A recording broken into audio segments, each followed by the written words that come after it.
Mafia boss protects her from harassment. Touch her again and I'll destroy you. Before we dive into the story, tell me where in the world you're watching from, and if this story steals your heart, please hit subscribe. The air in the boardroom on the 42nd floor of the Rossi Dynamics headquarters was recycled, cold, and thick with the scent of expensive cologne and fear. Outside the floor-to-ceiling windows, the gray skyline of Milan was weeping rain, the droplets streaking against the glass like tears that no one inside dared to shed. Victoria Wallace stood near the head of the obsidian conference table, her posture rigid, clutching a tablet to her chest as if it were a shield. She was dressed in a tailored navy sheath dress that clung to the soft, voluptuous curves of her body, a contrast to the sharp, angular sterility of the room. Her thick red hair, the color of autumn leaves in a dying sun, was pulled back into a severe knot, though a few rebellious strands escaped to frame a face that was pale with exhaustion. Her emerald green eyes remained fixed on the surface of the table, avoiding the predatory gazes of the 12 men seated around it. At the head of the table sat Stefano Rossi, the CEO whose family name was plastered on the building but whose competence had not been inherited along with the real estate. He was a man of sweaty palms and shifting eyes, currently engaged in a monologue about quarterly projections that everyone in the room knew was a fabrication. Victoria shifted her weight imperceptibly, her feet aching in her heels, wishing she could vanish into the walls. She had been Stefano's executive assistant for 2 years, 2 years defined by subtle humiliations, late-night texts she pretended not to receive, and the constant, grinding anxiety that she was one misstep away from losing the salary that kept her world from collapsing. Stefano paused in his speech, his eyes sliding toward her with a familiarity that made her skin crawl. He snapped his fingers, a sharp, dismissive sound that echoed in the silent room. "Victoria, the projections for the Asian market, put them on the screen. And try to be faster than you look today," Stefano sneered, a ripple of uncomfortable laughter moving through the junior executives who were desperate to curry favor. Victoria moved to the console, her hand trembling slightly as she connected the device. She felt Stefano's gaze on her, heavy and tangible, tracing the line of her spine, lingering on her hips. It was a violation that occurred without touch, a silent claim of ownership that he paraded before his board. As the graph appeared on the main screen, Stefano stood up and walked over to her, ostensibly to point out a figure on the chart. He moved into her personal space, smelling of stale espresso and aggression. He leaned in close, his voice dropping so only she and those closest could hear. "You look tired, Victoria," he murmured, his hand coming up to rest on her lower back, his fingers digging into the fabric of her dress. "Maybe if you answered my calls at night, you would not be so exhausted during the day." Victoria froze. The heat of his hand burned through the fabric. She wanted to shove him away, to scream, to storm out of the glass prison, but the reality of her bank account and the medical bills sitting on her kitchen counter anchored her feet to the floor. She took a small, careful step to the side, trying to dislodge his hand without causing a scene. "The figures are correct, Mr. Rossi," she said, her voice steady despite the rapid beating of her heart. "Please continue with the presentation." Stefano's eyes narrowed. He did not like resistance. To him, Victoria was not an employee, she was an accessory, a beautiful object he had purchased with a salary and intended to use. He stepped closer again, crowding her against the edge of the heavy table. His fingers slid from her back to her shoulder, squeezing painfully, a warning disguised as a caress. "Do not walk away from me when I am speaking to you," he hissed, his veneer of corporate professionalism slipping. "You are here because I allow it, remember that." The room had gone dead silent. The other board members looked down at their papers, studying their pens, refusing to witness the discomfort of the woman standing before them. They were cowards, all of them bought and paid for. Victoria felt the sting of tears in her eyes, the humiliation burning her cheeks. She opened her mouth to speak, to apologize, to do whatever was necessary to end this moment, when the double doors at the far end of the boardroom swung open. It was not a loud entrance. The doors did not slam. They opened with a smooth, hydraulic hiss, admitting a silence that was far heavier than the one Stefano had commanded. Luca Morti walked into the room. He was a man who seemed to absorb the light around him. In his early 40s, he was tall, over 6'3", with broad shoulders that strained against the fabric of a bespoke charcoal suit that likely cost more than Victoria made in a year. His hair was dark, cut short and styled with precision, framing a face that looked as though it had been carved from granite and left out in a storm. A shadow of stubble darkened his jaw, giving him a dangerous, untamed edge despite the polish of his attire. But it was his eyes that stopped the breath in Victoria's throat, steel gray, cold, and utterly devoid of mercy. He moved with a predatory grace, a calm authority that suggested he did not need to raise his voice to be obeyed. Stefano's hand dropped from Victoria's shoulder as if he had been burned. The arrogance drained out of him, replaced by a frantic, sweating nervousness. "Signor Morty," Stefano stammered, wiping his hands on his trousers. We were not expecting you until next month's audit. This is a surprise." Luca Morty did not answer immediately. He did not look at Stefano. He did not look at the board members who were now sitting up straighter, adjusting their ties, looking like children caught misbehaving by a strict headmaster. Luca's gaze was fixed solely on Victoria. He looked at her with an intensity that felt physical, his gray eyes sweeping over her red hair, her pale face, and finally resting on the spot on her shoulder where Stefano's hand had been moments before. He walked forward, the sound of his polished shoes on the marble floor counting down the seconds of Stefano's career. He stopped at the head of the table, ignoring the chair offered to him. He stood close enough to Victoria that she could smell him, sandalwood, leather, and something sharp like ozone. He radiated heat, a furnace of controlled power. "Continue," Luca said, his voice a low baritone that vibrated in Victoria's chest. He turned his gaze to Stefano, his face impassive. "I am here to observe." Stefano swallowed hard, trying to regain his composure. "Yes, of course, as I was saying, the Asian market expansion is crucial." Victoria, the next slide. Victoria reached for the tablet, her hand shaking more noticeably now. The presence of Luca Morty was overwhelming. He was the majority investor, the shadow partner whose money kept the company afloat, but rumors swirled about him in the break room.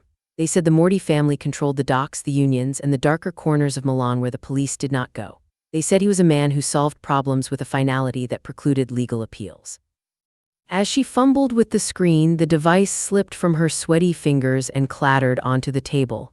It was a small noise, but in the tension of the room, it sounded like a gunshot. "For God's sake, you clumsy bitch," Stefano snapped, his temper fraying under the pressure of Luca's presence. He grabbed Victoria's arm, his fingers digging into her bicep, shaking her. "Pick it up, you are embarrassing me in front of our investor."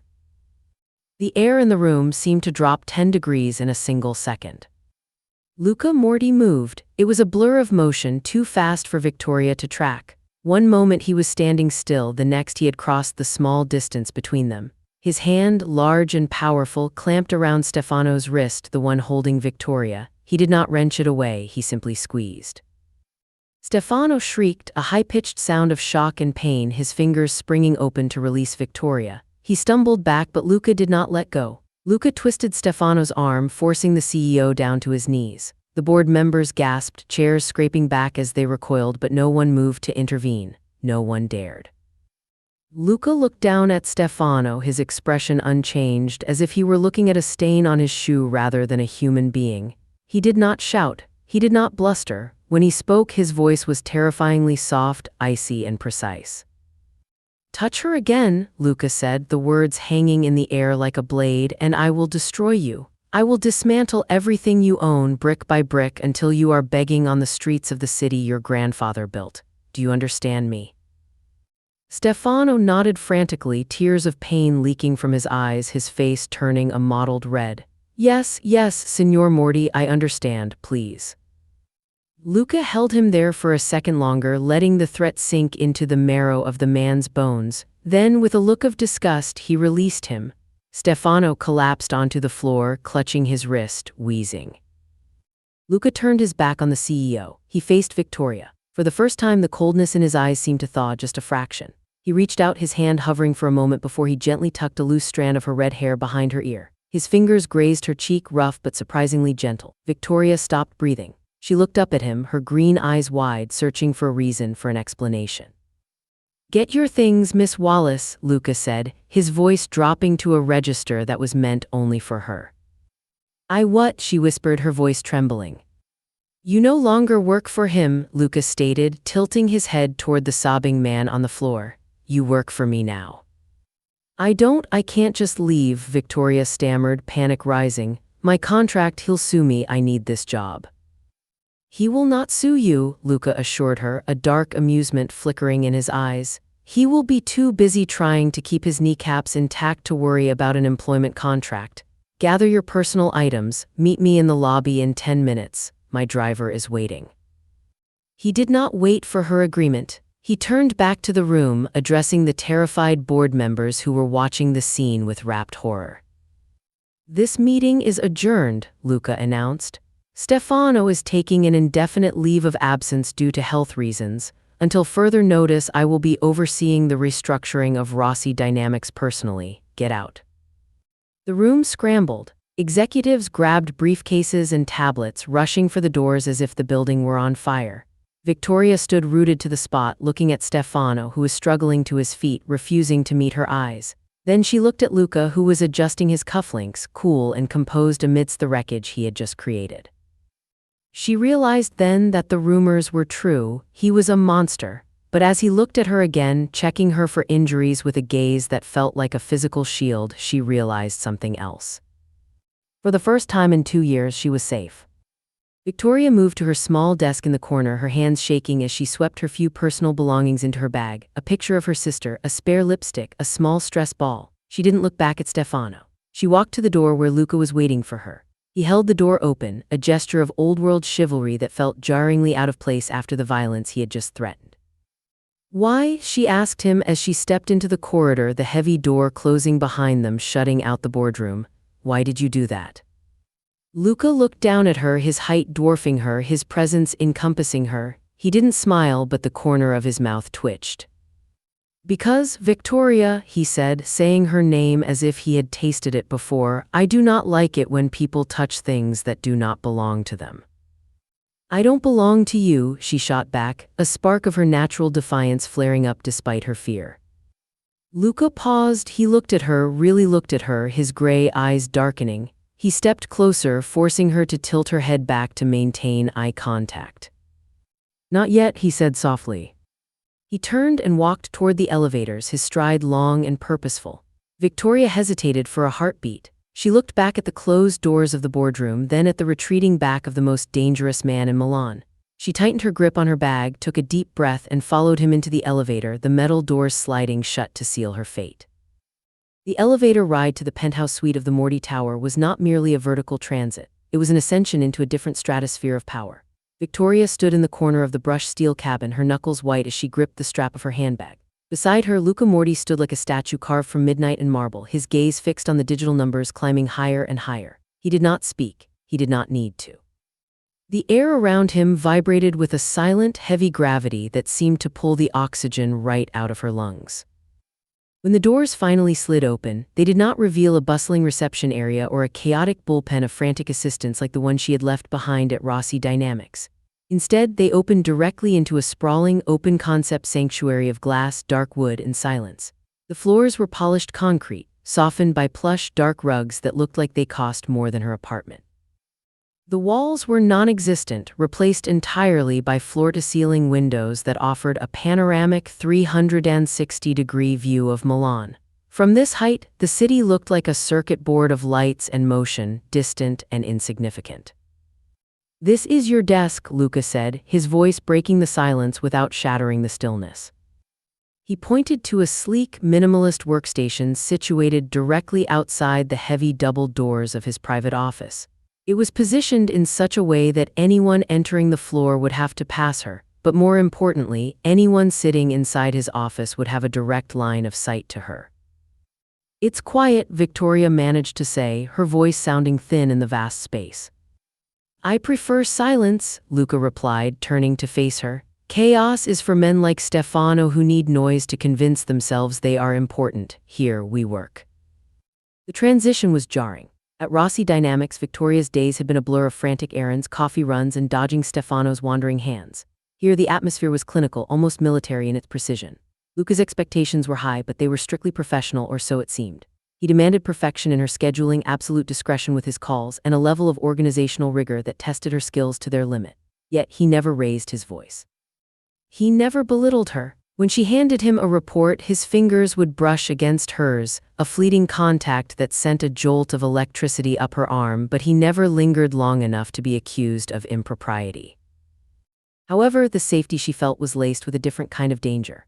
Victoria quickly realized that she was not just an employee, she was a possession being guarded. 2 men in dark suits, Marco and Enzo, sat near the elevator banks at all times. They were polite, nodding to her when she arrived and left, but their jackets bulged with the unmistakable outline of shoulder holsters. They were not there to stop people from coming in, they were there to ensure she didn't leave without permission. 3 days into her new position, the reality of Luca's world began to bleed through the corporate veneer. Victoria was tasked with digitizing and organizing a decade's worth of physical ledgers from a subsidiary company, Morty Logistics. It seemed like busy work, a test of her patience, until she began to notice the patterns. It was late, the sun having set hours ago, leaving the office bathed in the glow of the city lights and the soft hum of her monitor.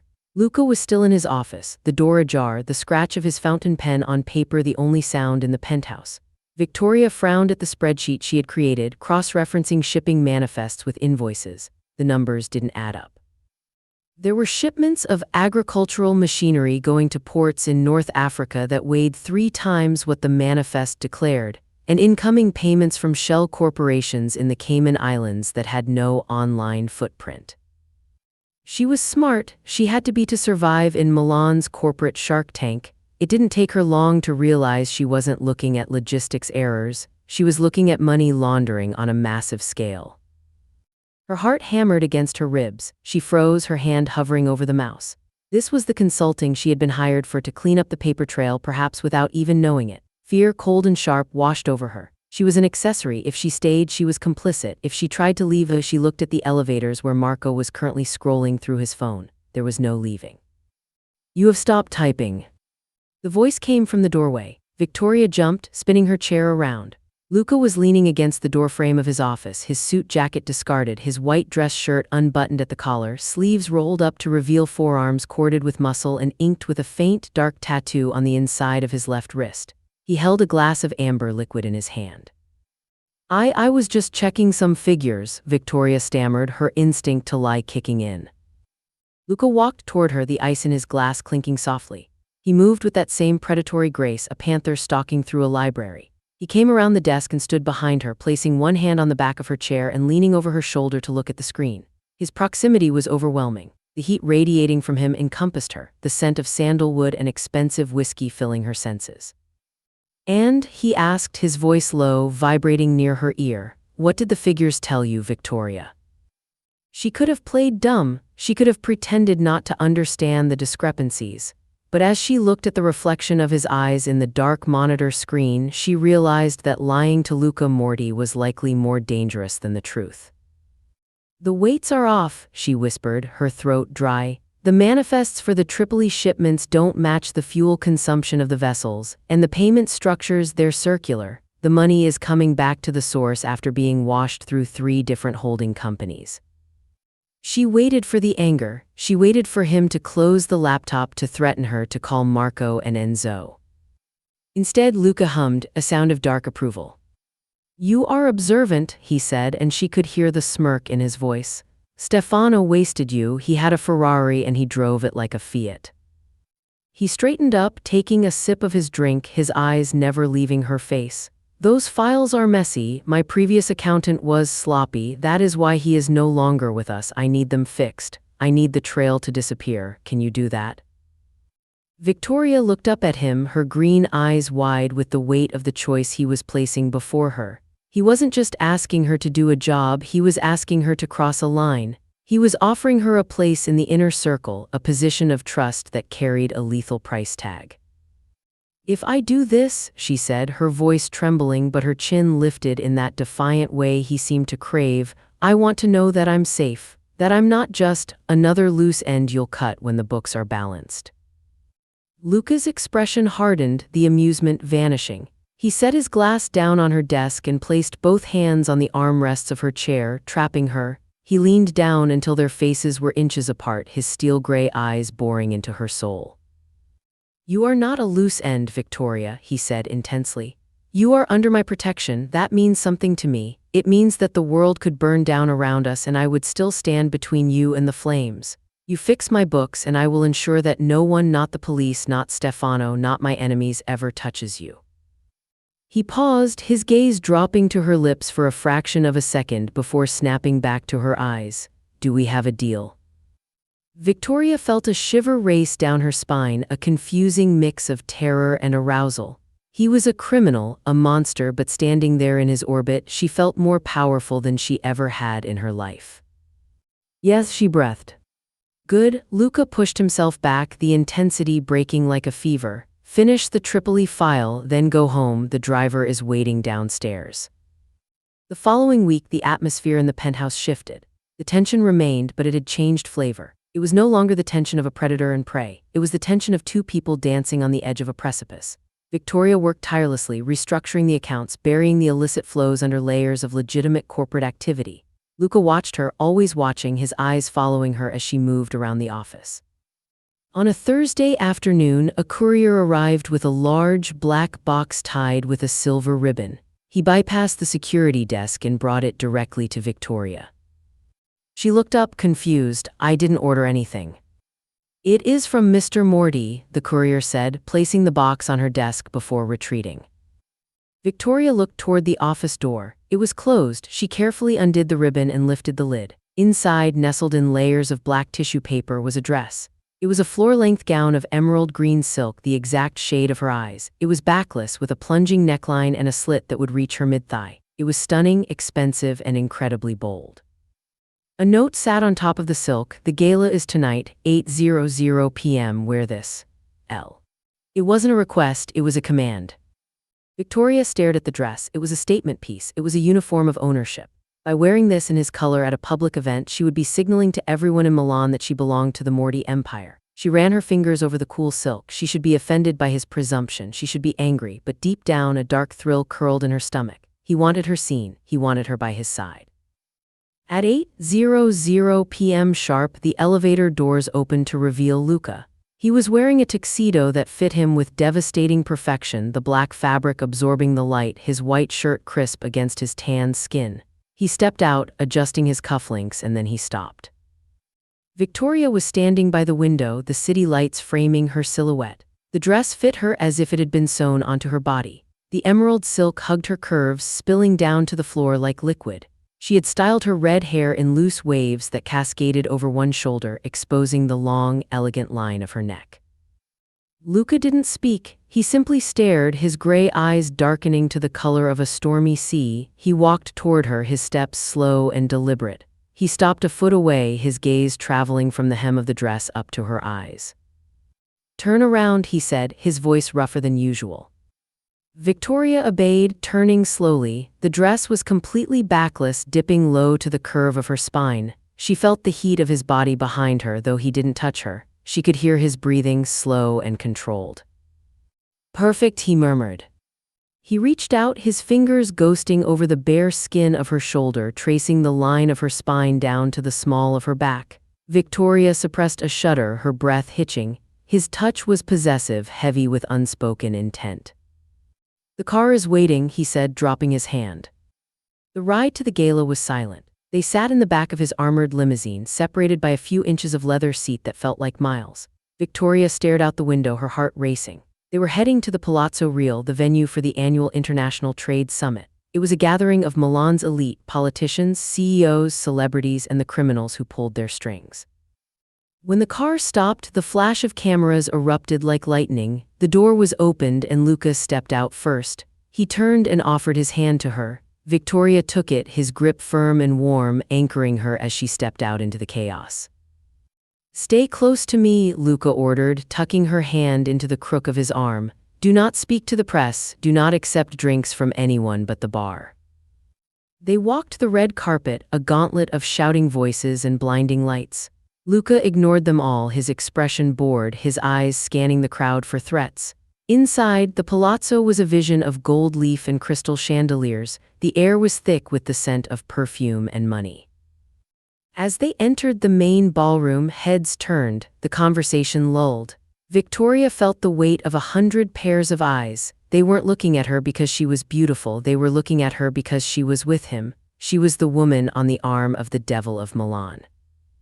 "Ignore them," Luca whispered, sensing her tension. "They are sheep, we are the wolves." He guided her through the room, introducing her to key figures with a terrifying politeness. "This is Victoria Wallace, my personal consultant."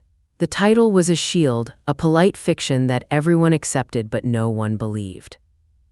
Halfway through the evening, Luca was pulled aside by a senator, leaving Victoria standing near a high table with a glass of champagne she hadn't touched. She scanned the room, trying to look at ease when a shadow fell over her. Well, well, if it isn't the little assistant. Victoria froze, she knew that voice. She turned to see Stefano Rossi. He looked disheveled, his suit ill-fitting, his eyes bloodshot. He had clearly been drinking.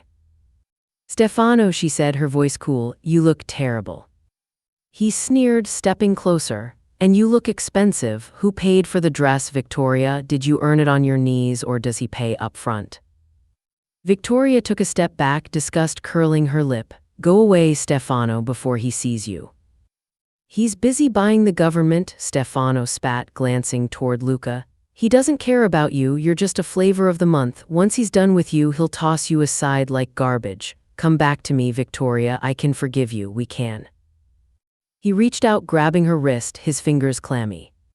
Let go, Victoria hissed, trying to pull away. Don't be a bitch, Stefano growled, his grip tightening. Suddenly, the air pressure in the room seemed to drop.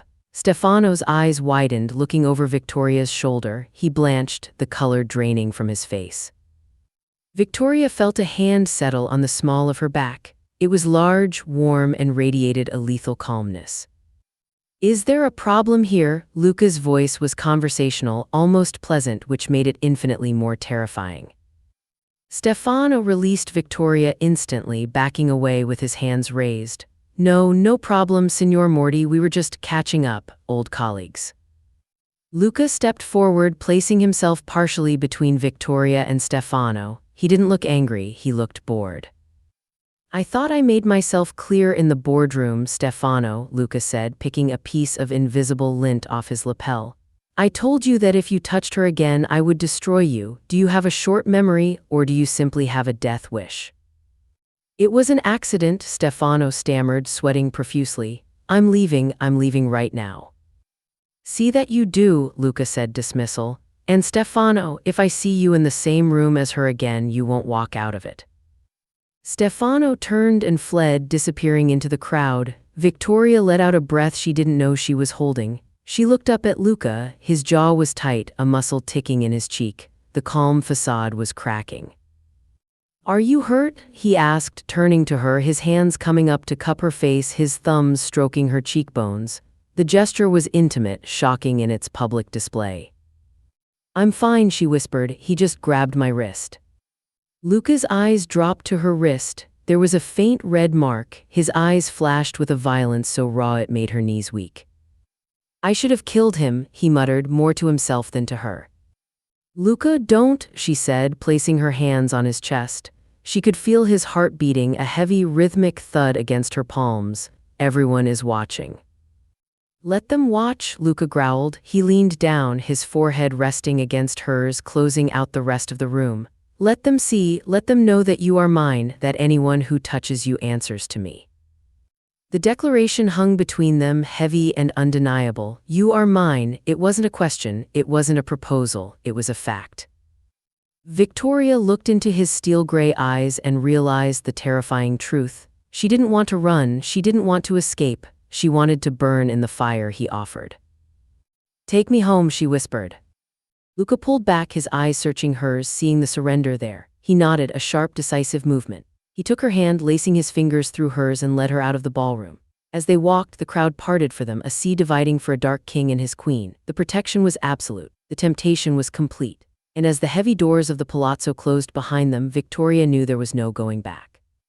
The silence in the penthouse was usually a comfort, a barrier against the chaotic noise of Milan below, but on this Tuesday morning it felt heavy, charged with an unsaid accusation. Victoria sat at her desk, staring at the screen of her computer, but her mind was miles away, specifically at the San Rafael Institute just outside the city limits. It was the first of the month, the day the invoices were due. For 2 years, that date had been a noose around her neck, the pressure point Stefano Rossi had pressed whenever she showed a hint of spine. She reached for her banking app, dread pooling in her stomach. Even with her new salary, which was triple what Rossi had paid, the fear of the transaction declining never truly left her. She logged in, prepared to transfer the exorbitant fee for her younger sister's round-the-clock care. Her breath hitched, the balance was wrong. She blinked, refreshing the page. The balance hadn't dropped. In fact, there was no pending transaction for San Rafael. Panic, cold and sharp, spiked in her chest. If the payment was missed, Clara would be moved to the state ward, a place of gray walls and indifference that would kill her fragile spirit within a month. Victoria grabbed her phone, her fingers trembling as she dialed the institute's billing department. "This is Victoria Wallace," she said, her voice tight. "I'm calling about the invoice for Clara Wallace. I haven't received the notification and I need to ensure." "One moment, Signorina Wallace," the receptionist chirped, the sound of typing clicking in the background. "Ah yes, here it is, the account has been settled." Victoria froze. "Settled? What do you mean settled? I didn't pay it yet." "No, Signorina, the account has been paid in full, permanently. A trust was established this morning that covers Clara's residency and medical expenses for the duration of her life, including any specialist treatments she may require." The phone slipped from Victoria's hand, clattering onto the desk. The room seemed to tilt. Paid in full, for life, that was millions of euros. There was only one person on earth with the power, the money, and the terrifying thoroughness to do such a thing. The double doors to the inner office opened. Luca Morty stood there. He wasn't wearing his jacket, his white shirt was unbuttoned at the collar, his sleeves rolled up. He held a file in his hand, a thin blue folder that looked innocuous but contained the autopsy of her life. He didn't look triumphant. He looked grim, his jaw set in a hard line. "Come in, Victoria," he said. It wasn't a question. Victoria stood, her legs feeling like lead, and walked into the lion's den. She stopped in front of his massive mahogany desk. He tossed the blue folder onto the surface. It slid across the polished wood and stopped at her fingertips.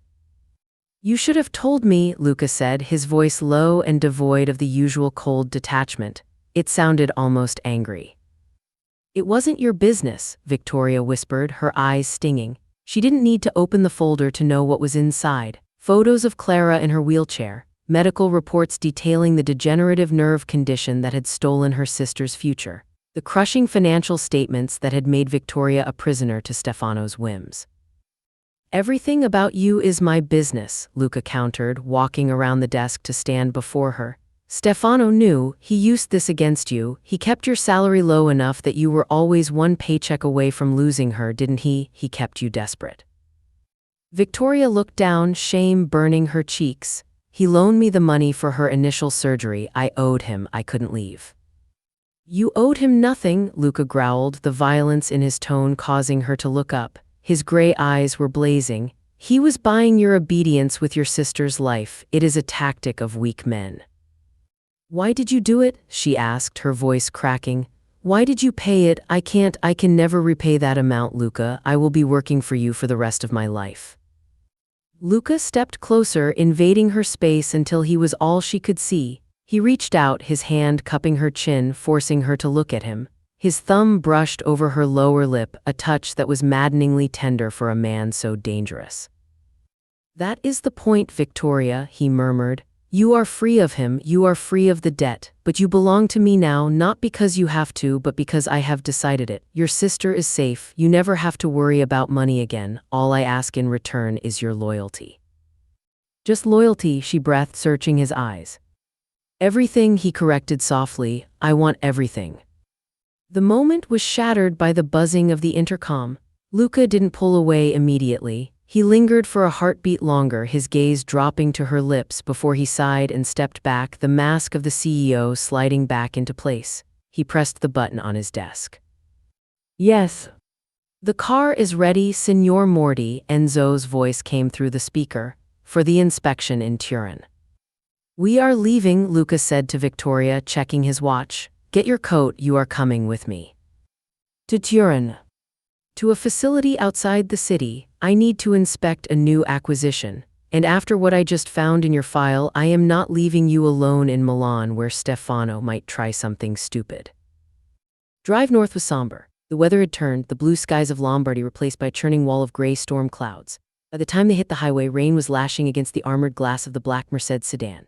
Victoria sat in the back with Luca, the heavy silence between them filled with the unspoken weight of what had happened in the office. He had bought her freedom, but in doing so he had bound her to him more tightly than Stefano ever could. Stefano used fear, Luca used salvation. She wasn't sure which was more dangerous. They were an hour outside of Milan, on a secluded stretch of road winding through the foothills of the Alps when the world exploded.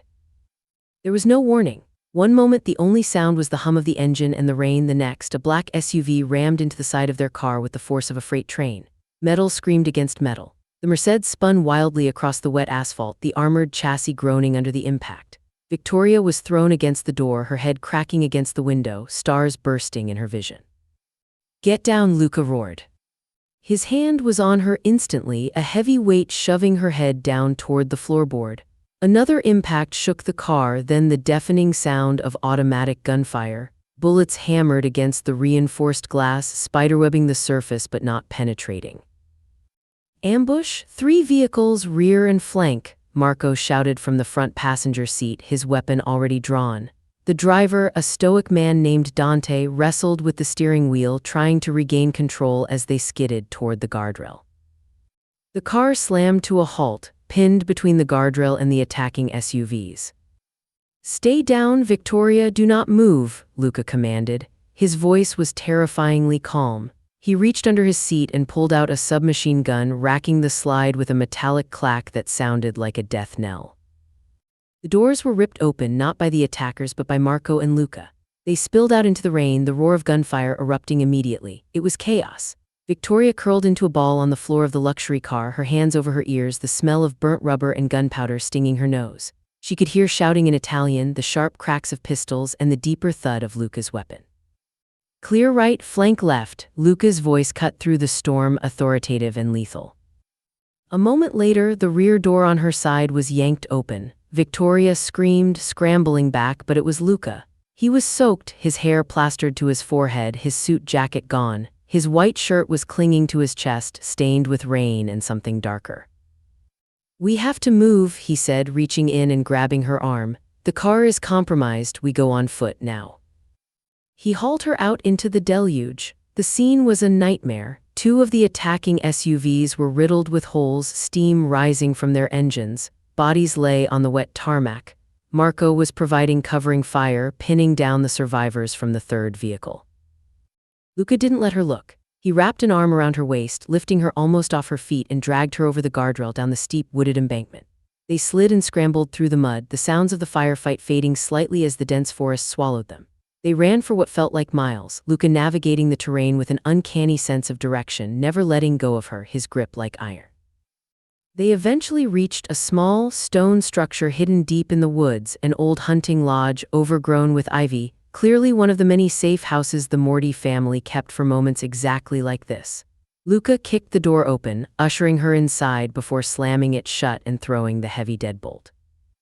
The silence that followed was deafening. The only sound was their ragged breathing and the rain hammering on the roof. The lodge was cold, smelling of dust and wood smoke. "Are you hurt?" Luca asked, turning to her. He dropped the gun onto a dusty table and immediately began checking her, his hands running over her arms, her shoulders, tilting her head to check her eyes. "Did the glass cut you?" I'm fine," Victoria stammered, her teeth chattering from shock and cold. "Luca, you're bleeding." She pointed to his side. His white shirt was saturated with crimson on the left side, just above his hip. Luca looked down, seeming to notice the injury for the first time. "It's a graze. A bullet caught the rib. It looks worse than it is." "Sit down," Victoria ordered, a surge of adrenaline overriding her fear. She pushed him toward a dusty armchair near the cold fireplace. "Where is the first aid kit? Tell me." Luca looked at her, surprise flickering in his eyes. He pointed to a cabinet in the kitchen area, under the sink. Victoria moved. She found the kit, her hands shaking as she pulled out antiseptic, gauze, and tape. When she returned, Luca had unbuttoned his shirt, exposing his torso. His body was a map of violence, scars old and white crisscrossed his skin, telling stories of a life lived at the edge of a knife. The fresh wound was an ugly, angry tear along his ribs, bleeding sluggishly. "This is going to sting," she warned, soaking a cloth in antiseptic. "Do it," Luca grunted, leaning his head back and closing his eyes. As she cleaned the wound, Victoria's hands steadied. The intimacy of the moment was jarring. Minutes ago, she had watched him kill men with efficient brutality. Now she was tending to his flesh, touching the hard muscle beneath the blood. He didn't flinch as the alcohol bit into the raw skin, he just breathed deep and slow. "Why?" she asked softly as she taped the gauze over the wound. She sat back on her heels, looking up at him. "Who were they?" "Calibres," Luca said, opening his eyes. They were dark, filled with a weariness she had never seen before. Rivals, they knew our route, which means someone inside my organization talked. Or, he paused, looking at her, or they have been watching me as closely as I watch them. He reached out, his hand trembling slightly from the adrenaline crash, and touched her wet hair. I am sorry you had to see that. I wanted to keep the blood outside the glass. You can't, Victoria said, her voice quiet. Not in your world. No, Luca agreed, not in my world. He leaned forward, elbows on his knees, the distance between them vanishing. My father built this empire on fear. He told me that a king who does not hold the sword eventually dies by it. I didn't want this life, Victoria. I wanted to be an architect. I wanted to build things, not destroy them. But when my brother was killed, the crown passed to me, and I learned that you cannot build anything if you do not have the power to protect it. It was the first time he had ever spoken of his past, of the man beneath the monster. Is that what I am? Victoria asked, her heart pounding. Something you're building or something you're protecting? Luca looked at her for a long time, the firelight from the hearth, which he must have lit while she was in the kitchen, though she hadn't noticed, dancing in his eyes. You are the only thing that is real, he whispered. He took a breath as if bracing himself for a blow. I lied to you, Victoria, in the boardroom. I didn't just happen to be there. Victoria frowned. What do you mean? I knew Stefano was harassing you, Luca confessed, his voice rough. I knew for 6 months. I have a stake in Rossi Dynamics. I have surveillance feeds in the executive offices. I watched him touch you. I watched him belittle you. I watched you cry in the break room when you thought no one could see. Victoria recoiled, horror washing over her. You watched for 6 months and did nothing. I am a selfish man, Luca said, not looking away, accepting her judgment. At first it was just business, monitoring and investment. But then it became about you. I couldn't look away. I saw your fire. I saw how you held yourself together when everything was falling apart. I became obsessed with you, Victoria. I wanted you to break. I wanted you to be desperate enough to need someone like me. He laughed, a bitter, dark sound. I told myself I was waiting for the right strategic moment to oust Stefano, but the truth, I was waiting until I couldn't stand it anymore. Until the thought of him touching you made me want to burn the city down. That day in the boardroom, I didn't go there to save the merger. I went there to claim what I had been watching. Victoria stared at him. She should be terrified. He was admitting to stalking her, to a voyeuristic obsession that bordered on madness. He had let her suffer so he could swoop in and be her savior. It was manipulative. It was dark. But as she looked at him, bleeding, exhausted, stripped of his suits and his armor, she didn't feel fear. She felt a strange, twisted recognition. She had been drowning, and he had let her struggle so she would grab his hand and never let go. You're a monster, she whispered, but she didn't move away. Yes, Luca said, his eyes pleading for her to understand or perhaps to run. I am, but I am the monster who will kill anyone who tries to hurt you. I am the monster who will burn the world to keep you warm. Can you live with that? The rain hammered against the roof, a relentless drumbeat. Victoria looked at the blood on his shirt, the gun on the table, and the raw need in his eyes. She realized then that her old life, the safe, gray life of a victim, was gone. She had stepped into the dark, and the dark was looking back at her with love. She reached out, placing her hand over his heart, feeling the heavy, powerful rhythm of it. I don't want to be warm, Luca, she said softly. I want to burn. Luca let out a sound that was half groan, half prayer. He surged forward, his hands tangling in her wet hair, and pulled her mouth to his. The kiss wasn't gentle. It tasted of rain, whiskey, and blood. It was a seal on a pact made in the shadows, a promise that whatever came next, they would face it together. The wound was revealed, but so was the bond, forged in violence and sealed in this stolen moment of silence. The storm outside the hunting lodge raged with a fury that shook the ancient timbers of the roof. But inside, the air was thick with a different kind of electricity. The kiss that had started as a desperate seal of survival had deepened into a consuming hunger, a collision of two souls who had danced around this inevitability for months. Luca pulled Victoria against him, his movements shedding the calculated restraint of the boardroom.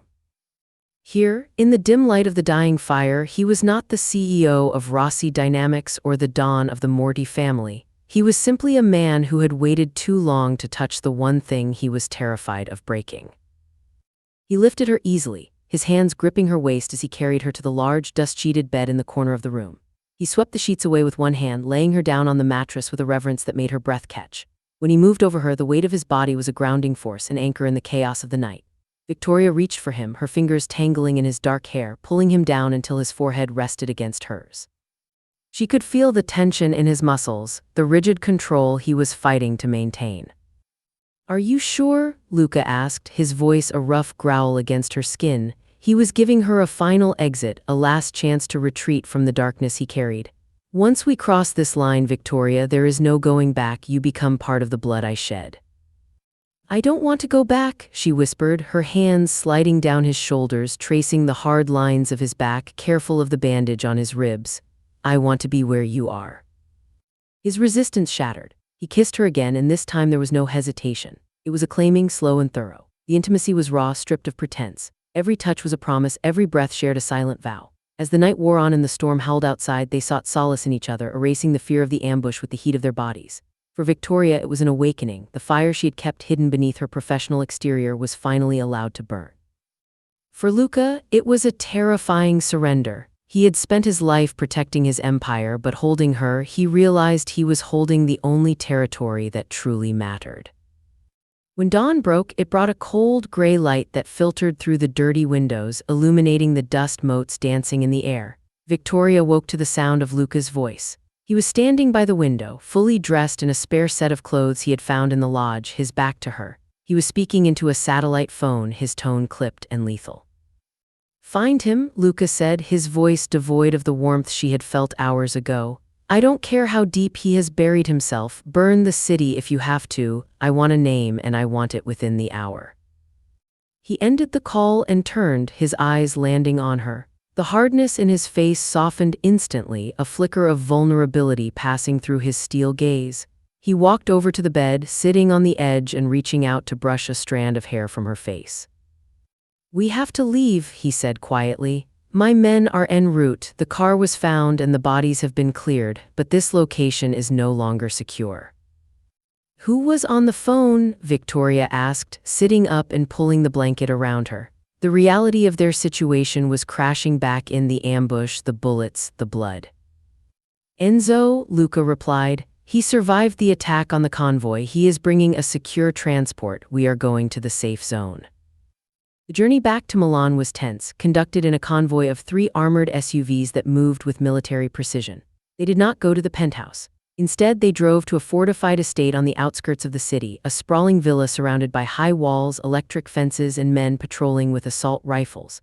It was a fortress, a physical manifestation of the war Luca was fighting. Once inside, the atmosphere was suffocating. The villa was filled with Luca's soldiers, men with hard faces and bulging jackets who nodded respectfully but kept their eyes on the perimeter. Luca led Victoria to a master suite on the 2nd floor, a room that smelled of lavender and isolation. Stay here, he ordered gently. I have to meet with my capos. I have to understand how they knew our route. Victoria nodded, but as the door clicked shut, she felt a rising sense of unease. She wasn't a guest here, she was a prisoner of circumstance. She paced the room, watching the guards in the garden below. Hours passed. The sun began to set, casting long, bloody shadows across the lawn. The door opened and Luca entered. He looked exhausted, the lines around his eyes deeper than before. He carried a tablet in his hand. He didn't come to her immediately. He walked to the window, staring out at the darkening sky. It was Stefano, he said, his voice flat. Victoria froze. Stefano, but he's a coward. He wouldn't dare attack you. Desperation makes bold men out of cowards, Luca said, turning to face her. He didn't attack me himself. He sold us. He went to the Calabrese family, my rivals, and offered them my schedule, my route, and the codes to my logistics network in exchange for protection and a payout. He wants me dead, Victoria, but more than that, he wants to hurt me. He paused, his eyes locking onto hers. He knows you are with me. The Calabrese have put a bounty on you. They know that you are my weakness. Victoria felt the blood drain from her face. She was no longer just an observer. She was the target. What do we do? I have made arrangements, Luca said, stepping forward. He placed the tablet on the table. It showed a flight plan. There is a jet waiting at a private airfield north of here. It leaves in 2 hours. It will take you to a safe house in Wyoming. You will have a new identity, a new life. The trust for your sister will remain active. You will be safe there. The Calabrese cannot touch you in America. Victoria stared at him, the words taking a moment to sink in. He was sending her away. After everything, after the kiss, after the promise of protection, he was cutting her loose. No, she said, her voice trembling. Victoria, listen to me, Luca pleaded, closing the distance between them. He grabbed her shoulders, his grip desperate. This is not a corporate merger. This is a war. The Calabres will not stop. They will come for you to get to me. I cannot fight them if I am constantly terrified that they will take you. You have to go." "I'm not going," she said, her voice rising, fueled by a sudden, fierce anger. She pulled away from him. "You told me I belonged to you. You told me you would burn the world to keep me warm. Was that a lie? Was that just something you said to get me into your bed?" "I said it because it is true," Luca roared, the sound echoing off the walls. "I am trying to save your life. Do you think I want this? Do you think I want to wake up in an empty bed knowing I sent the only good thing in my life away? I am doing this because I love you, Victoria, and I will not watch you die because of my sins." The confession hung in the air, heavy and absolute. "I love you." He had never said it before. Victoria softened. She stepped back into his space, placing her hands on his chest over the bandage that covered his wound. "If you send me away, they win. Stefano wins. He wants to separate us. He wants to break you. If I leave, I'll be looking over my shoulder for the rest of my life. I would rather be in danger with you than safe without you. I am not a civilian anymore, Luca. I chose this. I chose you." Luca stared down at her, his chest heaving. He looked for any sign of hesitation in her green eyes, but he found only steel. She was not the timid assistant he had watched from the shadows. She was a queen worthy of the crown he wore. "God help me," he whispered, pulling her into a crushing embrace. "If you stay by my side every second. You do not leave this room without me. You do not trust anyone but me." "I promise," she breathed into his neck. But promises in Milan were fragile things, easily broken by bullets and betrayal. 2 nights later, the attack came. It wasn't a frontal assault like the ambush on the road. It was surgical, quiet, and devastating. The power to the villa was cut at 3:00 a.m., plunging the estate into darkness. The backup generators failed to kick in, sabotage from the inside. Luca was awake instantly. He rolled out of bed, pulling Victoria down to the floor, his gun already in his hand. "Stay behind the bed," he hissed. "Do not move." Outside the door, the sounds of silenced gunfire erupted, thuds of bodies hitting the floor, shouts of alarm cut short. The perimeter had been breached not by force but by a key. Someone had let them in. The door to the bedroom was kicked open. Beams of tactical flashlights cut through the darkness, blinding and erratic. Luca fired, the muzzle flash of his weapon illuminating the room in strobe light bursts. He took down the first 2 men who entered, his aim lethal even in the chaos. "Victoria, the balcony," Luca shouted, providing cover fire. "Go." Victoria scrambled toward the heavy curtains, her heart hammering against her ribs. She reached the glass doors, fumbling with the latch. She got it open and stepped out into the cool night air, preparing to jump to the terrace below, but a hand shot out from the shadows of the trellis. A cloth was pressed over her face. It smelled of chemicals, chloroform. She thrashed, trying to scream, but the sound was smothered. As her vision began to blur, a voice whispered in her ear, a voice she knew, a voice that dripped with petty, vindictive triumph. "I told you, Victoria," Stefano hissed. "He can't protect you." She tried to fight, to scratch at his eyes, but her limbs felt like they were made of water. The last thing she saw before the darkness took her was Luca, still inside the room, fighting like a demon against 3 men, shouting her name. "Luca," she tried to scream, but it came out as a whimper.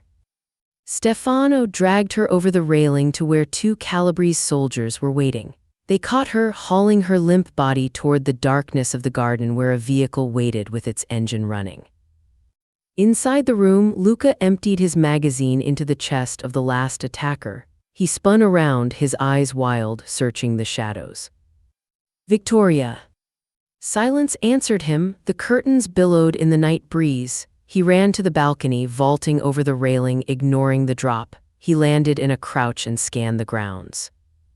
He saw the taillights of a van disappearing through the breached rear gate. A primal roar ripped from Luca's throat, a sound of pure, unadulterated rage that terrified his own men as they finally rallied to his position.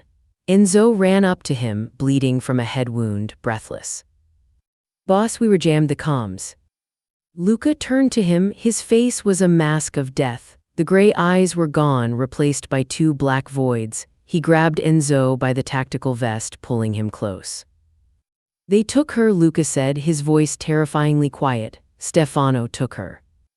"We will call the police, we will." No police, Luca interrupted, shoving Enzo back. He walked toward the armory, his stride long and purposeful. He stripped off his shirt as he walked, not caring about the cold or the blood. Call everyone, Luca commanded, his voice echoing across the lawn. Call the unions, call the docks, call the hit squads from Naples. I don't care about the truce, I don't care about the consequences. He stopped at the door to the armory and looked back at the empty driveway where Victoria had vanished. Stefano wants a war, Luca said, grabbing an assault rifle from the rack and racking the bolt. I will give him an apocalypse. The promise of protection had been broken, now there was only the price to be paid, and Luca Morti intended to collect it in blood. The city of Milan did not sleep that night, it held its breath. Luca Morti had shed the skin of the CEO. The bespoke suits, the boardroom diplomacy, the careful veneer of legitimacy. He had burned it all the moment the van carrying Victoria disappeared into the dark. He moved through the city like a natural disaster. His network, usually a silent undercurrent of the economy, rose to the surface with terrifying force. Dock workers halted shipments, union leaders squeezed supply lines, and hit squads from the grim tenements of Naples descended upon the Calabrese strongholds. Luca did not command from a desk. He was in the front seat of a speeding Audi, his face illuminated by the passing streetlights, looking like a reaper. He had tortured a Calabrese lieutenant in a basement in the Navigli district 20 minutes ago. The man had broken quickly, not out of cowardice, but because looking into Luca's eyes was worse than the pain. Porto di Genova, Warehouse 4B. We are 10 minutes out, Enzo said from the driver's seat, his hands white-knuckled on the wheel. The backup team is 5 minutes behind us.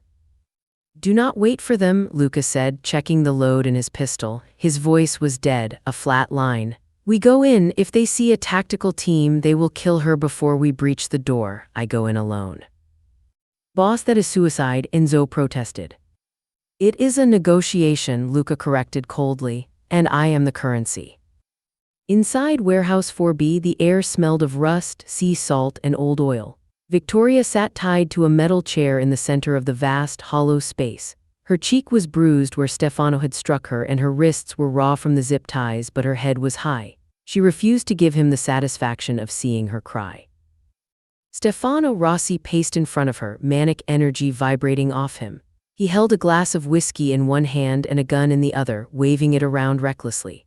Behind him, sitting on a crate with the boredom of a professional, was Don Calabrese, an older, heavier man who looked at Stefano with thinly veiled contempt. He thinks he's untouchable, Stefano ranted, taking a swig of whiskey. He walks around my office, takes my company, takes my assistant, and thinks there are no consequences. Well, tonight he learns. Tonight the great Luca Morti comes crawling to me. Sit down, Stefano, Calabrese grunted. You are giving me a headache. I will sit when he is dead, Stefano shouted, spinning toward Victoria. He leaned in, his breath sour. And you think he loves you? You're just a trophy, a pretty thing he stole to humiliate me. Once he's dead, maybe I'll keep you around, show you who the real boss is.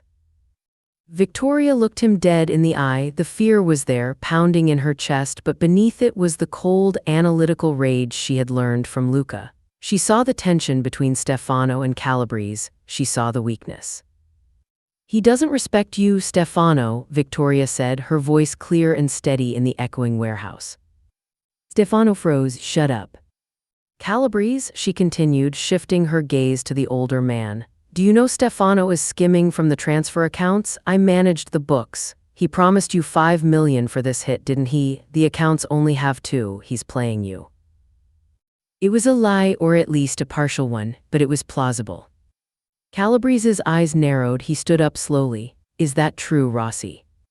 Stefano sputtered, turning pale. She's lying, she's trying to trick you. I have the money. Check the Cayman accounts, Victoria pressed, sensing the fracture. Ask him for the password. Shut her up, Stefano screamed, raising the gun to strike her again. Boom. The massive metal doors of the warehouse didn't open, they disintegrated. An explosion rocked the foundation of the building, blowing the hinges inward in a cloud of dust and twisted metal. Stefano stumbled back, covering his head. Calabrese's men raised their rifles, training them on the smoke. Out of the haze walked Luca. He was alone. He wore black tactical gear stripped of any insignia, carrying no rifle, just a pistol at his side, holstered. He walked with a terrifying, rhythmic calm, stepping over the debris. He stopped 20 yards away from them in the center of the kill zone. "Luca," Victoria gasped, her heart leaping into her throat. "Let her go," Luca said. His voice wasn't loud, but it carried to every corner of the room. He didn't look at the guns pointed at him. He looked only at Stefano. "You're alone?" Stefano laughed, a high, hysterical sound. He regained his footing, pointing his gun at Victoria's head. "You arrogant bastard, you came alone." "I don't need an army to kill you, Stefano," Luca said. "I just need a reason, and you are holding it." Calabrese stepped forward, his men holding their fire. "You are bold, Morty, but you are stupid. You have no leverage here. I have the port authority seizing your shipments in Naples as we speak," Luca lied smoothly, his eyes never leaving Stefano. "I have the police commissioner raiding your son's villa in Lake Como, and I have a sniper on the catwalk who will put a bullet in your brain if you do not lower your weapons." It was a bluff. There was no sniper yet, and Zoe was still minutes away, but Luca sold it with the absolute conviction of a king. Calabrese hesitated. He looked up at the dark rafters. "He's lying," Stefano shrieked. Kill him now." Stefano's finger tightened on the trigger. Victoria saw the twitch in his muscle. She didn't wait to be saved. She threw her weight backward, slamming the metal chair onto the concrete floor. The sudden movement threw her out of Stefano's line of fire just as his gun went off. The bullet whizzed through the space where her head had been a second before. The gunshot broke the standoff. Luca moved. He drew his pistol with a speed that blurred the eye. Pop, pop, 2 shots. The 2 guards nearest to Calabrese dropped. Chaos erupted. Calabrese's men opened fire, but Luca was already moving, diving behind a stack of shipping crates. He returned fire with lethal precision, each shot finding a target. "Kill her," Stefano screamed, scrambling toward Victoria, who was struggling to free her hands from the zip ties against a sharp edge of the metal chair leg. Stefano grabbed her hair, yanking her head back, raising his gun to finish what he started. "Stefano." The voice was a roar. Stefano looked up. Luca had broken cover. He wasn't shooting, he was sprinting. He ignored the bullets kicking up dust around his feet. He vaulted over a crate, closing the distance like a missile. Stefano fired wildly, panic destroying his aim. One bullet grazed Luca's shoulder, spinning him slightly, but it didn't stop him. Luca crashed into Stefano, tackling him away from Victoria. They hit the concrete hard, the gun skittering away. This was not a fight, it was an execution. Luca was on top of him instantly. He didn't use technique, he used pure, unadulterated rage. He punched Stefano once, twice, 3 times, the sound of bone cracking echoing in the warehouse. "I told you," Luca growled, grabbing Stefano by the throat and lifting his head to slam it back against the floor. "I told you I would destroy you." Stefano gurgled, his face a ruin, his eyes rolling back. "Morty," Calabrese shouted. Luca looked up. Calabrese had a submachine gun trained on him, but before the Don could pull the trigger, red dots appeared on his chest, 3 of them. The side doors burst open. Enzo and the backup team poured in, weapons raised.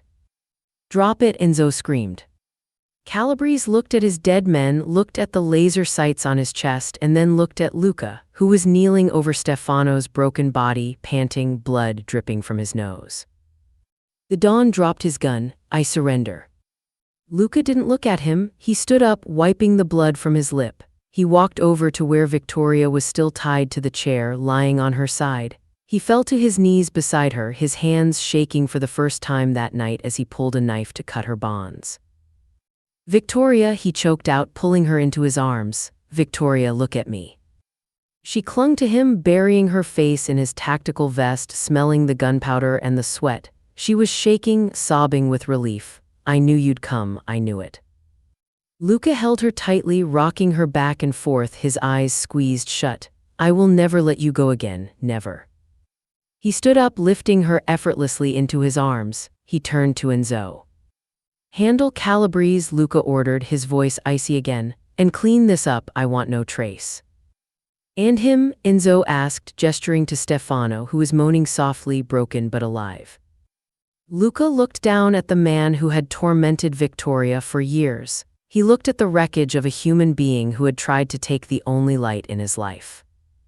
He lives, Luca said. Let him live in a cell for the rest of his life knowing he lost everything. That is a worse punishment than death. He turned and walked out of the warehouse, carrying Victoria into the cool night air, leaving the violence behind them. 6 months later. The terrace of the penthouse was bathed in the golden light of the setting sun. The air was warm, smelling of jasmine and espresso.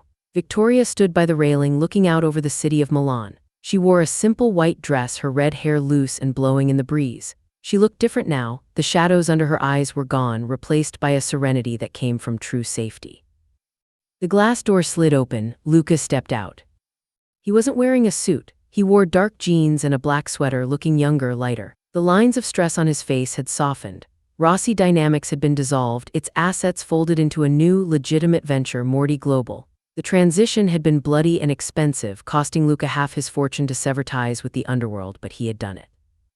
He walked up behind her, wrapping his arms around her waist and resting his chin on her shoulder. "What are you thinking about?" he asked softly. Victoria leaned back into him, covering his hands with hers. "I was thinking about the first time you walked into that boardroom. You looked so angry." Luca chuckled, the sound vibrating against her back. "I was angry. I was furious that it took me so long to find you." "You destroyed him, you know," she said quietly. "Just like you said, Stefano is in prison for fraud. He has nothing." "I don't care about Stefano," Luca said, turning her around to face him. He looked down at her, his steel-gray eyes filled with a warmth that was reserved only for her. "I only care about this, about us." He reached into his pocket and pulled out a small velvet box. Victoria's breath hitched. "I told you once that you belonged to me," Luca said, opening the box to reveal a diamond that caught the fire of the sunset, sharp, brilliant, and unbreakable. "But I was wrong. I belong to you, Victoria, my empire, my life, my soul. It is all yours if you will have it." Victoria looked from the ring to the man who had walked through hell to bring her back. She saw the monster he had been and the man he had become for her. "Yes," she whispered, tears pricking her eyes. "Yes, Luca." He slipped the ring onto her finger. It fit perfectly. He pulled her in for a kiss, gentle and lingering, as the sun dipped below the horizon, painting the sky in shades of violet and gold. Below them, the city of Milan twinkled into life, a million lights in the darkness. But up here, on the 42nd floor, there were no shadows. There was only the quiet, unshakable power of a promise kept and a future that belonged entirely to them.